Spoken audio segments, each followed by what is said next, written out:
কিরে, হ্যাঁ? গতকালকে ওকে জামাটা গায়ে দিয়ে দিয়েছি ঠান্ডার কারণে, একবেলা গায়ে রাখিনি। সকালবেলা উঠেই দেখি জামা খোলা হয়ে গেছে। মানে আমি 5টার সময় যখন উঠেছি তখন একজনের সঙ্গে ঝগড়া করছিল, এখানেই ছিল। ঝগড়া করে জামাটাকে খুলে ফেলেছে, অনেক টানাটানি করে না কি করে জানি না, জামাটা মাথার তলে দিয়ে শুয়েছে।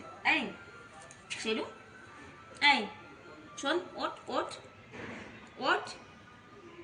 ওকে উঠানোর একমাত্র অস্ত্র কি জানো?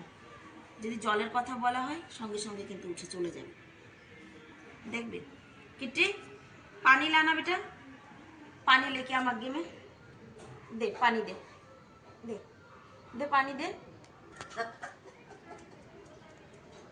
সঙ্গে সঙ্গে উঠে চলে গেল একদম তুরন্ত।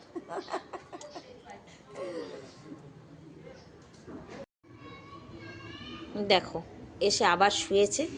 সুন্দর করে আবার ঢেকে ঢুকে দিয়েছি। জামাটা গায়ে দেওয়া থাকলে সব থেকে ভালো হতো না বলো? কিন্তু না, কি করা যাবে বলো? ও তো জানো আর বোঝে না। ঢেকে দিয়েছি, ঘুমে একেবারে বিভোর হয়ে রয়েছে। দেখো, এই খাবার খাবি শেরু? এই শেরু, দেখো এত ডিপ স্লিপে আছে যে শুনতেই পাচ্ছে না। আর এখন যদি গলিতে একটা নতুন লোক আসে, মানে পায়ের আওয়াজে ও উঠে লাফ দিয়ে চলে যাবে। গলির কুকুর জানো তো, তবে মায়া লাগে। থাক, এই দরজার কাছে থাকে অনেকটাই সেফটি, যে গলিতে একটা নতুন মানুষ আসতে পারে না এর জন্য। পালিত না, কিন্তু তাও এর জন্য না ভীষণ মায়া লাগে।